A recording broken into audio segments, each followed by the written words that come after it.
Good morning, wonderful people. Here we are on a Saturday morning. Yes, I know I didn't do a video yesterday. I try and do one every week, but yesterday, well, it was the Thursday morning. I wanted to tell you about Thursday morning. Thursday morning, I got up bright and early, and it was still dark, and I walked up the Tor. The Imbolc is, the dates are a bit strange. A lot of the dates for pagan festivals and is once every 6 weeks roughly. So I will give you a rundown on what I do. So this is my pagan practice, if you like. As I said, I'm not a theist. I'm not a believer in invisible friends or enemies. I believe in the earth and I worship the earth. So the earth, I can go hug a tree, and my gods and goddesses and my need for all that is I just go walk barefoot on the land. It's a bit cold right now, but sticking my feet in the dirt is a fond thing to do. One of my coping mechanisms, because it really does. It's grounding, literally and physically and mentally and emotionally. So yes, Thursday morning, I walked up the Tor and I watched the sunrise. It's Glastonbury Tor. Now, if you don't know of it, it is a hilltop around most of the places. It's called the Somerset Levels. And you start off at something called the White Spring, and across the road you have the Chalice Well Gardens, where you have the Red Water, and there's beautiful National Trust gardens, and it's a stunning environment. If you ever get a chance to visit, you go see the Chalice Well Gardens, and they've done it beautifully. Where the well is, there is the Piscean thing where you've got interlinking circles, and there's fountains and there's waterfalls there, and it's stunning.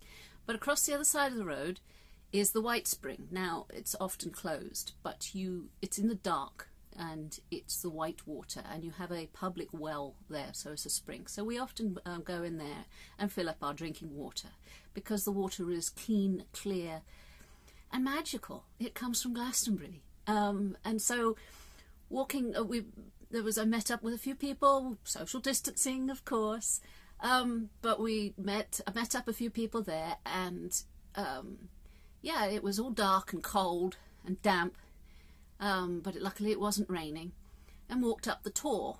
Yes, it was still dark. Unfortunately, I slipped. The mud was quite thick in places, and I couldn't see where I was going, so I slipped, and my ankle was a bit sore. So yeah, I was limping up to the top of the Tor, and we held a ritual there for Imbolc. It was beautiful. Yeah, it was stunning, sort of just to be. It was a religious practice. The Tor is a spiritual site. It was a religious practice, and it's been so long since I have worshipped my have taken part in my religion. I am a pagan. This is what we do, and yeah, you can we kept apart, and it was okay. We tried to keep distances and things like that. And watching the sun come up now, it was all shrouded in mists. The Mists of Avalon. It was a book long time ago, but it does get very misty, and some of the photographs that was taken was awesome. It was just magical, and you could just feel the sparky bits, and you standing inside the tower, and you could see the fog and the mist rush by, and it's like, wow, you could almost see beings on the wind. It was just a beautiful space. So then I made my way down, and my foot was like aching really quite badly, and then I was shown a place at Glastonbury round the back of the Tor.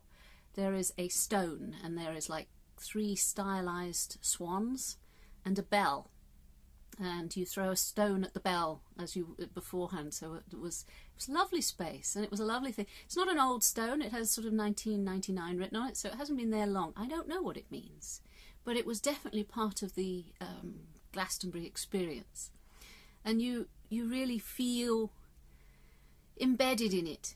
It's like you're connected to it, even if you've never been there before. You are part of the landscape, and being connected to things is very, very important right now, because everybody's feeling so disconnected, and there is connection there, but you've just got to look through be willing. And yeah, I met some people up there, and you chat, and it's lovely, and it's nice to sort of I haven't been out in weeks, so it's like, ooh, people. And it was good. But apart from the fact that my foot swelled up as soon as I took my boots off, and I've done my knee in, I'm hobbling around, and I'm hoping to start gardening again, so can't start work this week, and it's like, oh, my knee better be better by then.